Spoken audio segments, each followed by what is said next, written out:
Барлықтарыңызға сәлем. Бүгін ауызда қытырлап тұратын ең бастысы өте дәмді вафлидің рецептімен бөлісетін боламын. Арнамнан алыстамаңыздар. Жасалу жолы өте оңай, ең бастысы өте дәмді болып шығады. Ал ендеше кеттік. Ең біріншіден жұмыртқа мен қантты жақсылап миксерлеп аламыз. Содан кейін үстіне бөлме температурасындағы сары майды қосып, тағы да кішкене миксерлейміз. Сары майды микроволновкада ертіп алуға да болады. Бірақ маған майды осылай ертпей қосқан ұнайды.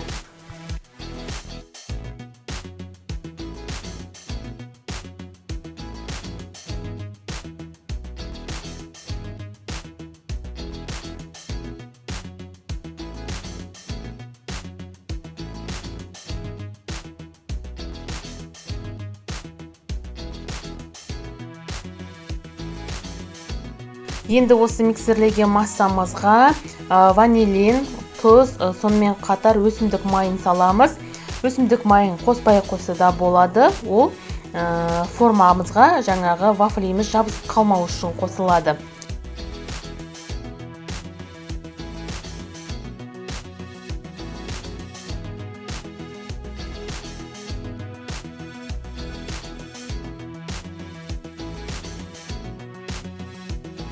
Ең соңында ұнды қосып жақсылап араластырамыз.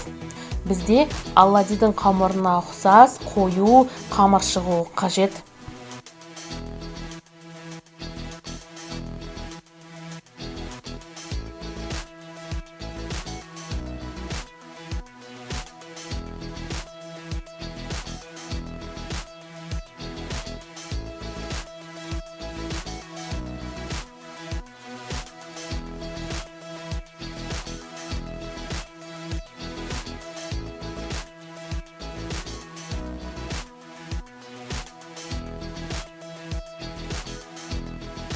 Вафлиміздің қамыры дайын. Ендігі кезекте вафельницамызды қыздырып, оған бір ас қасық қамырдан құйып отырып, қызарғанша вафлимізді пісіріп аламыз.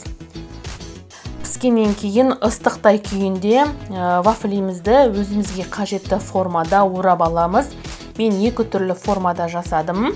Бірі трубочка, бірі рожок түрінде.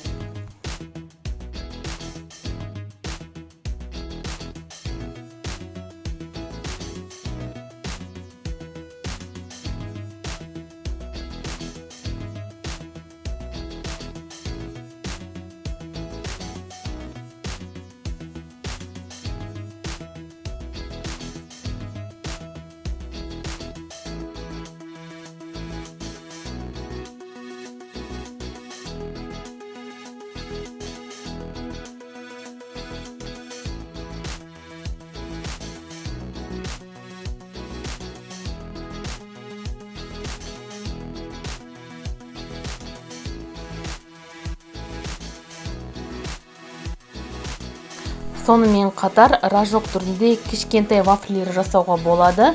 Ішіне вареная сгущенка салып, үстелде өте әдемі көрінеді, ең бастысы өте дәмді.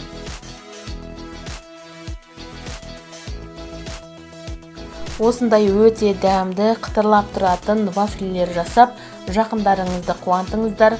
Келесі жүздескенше.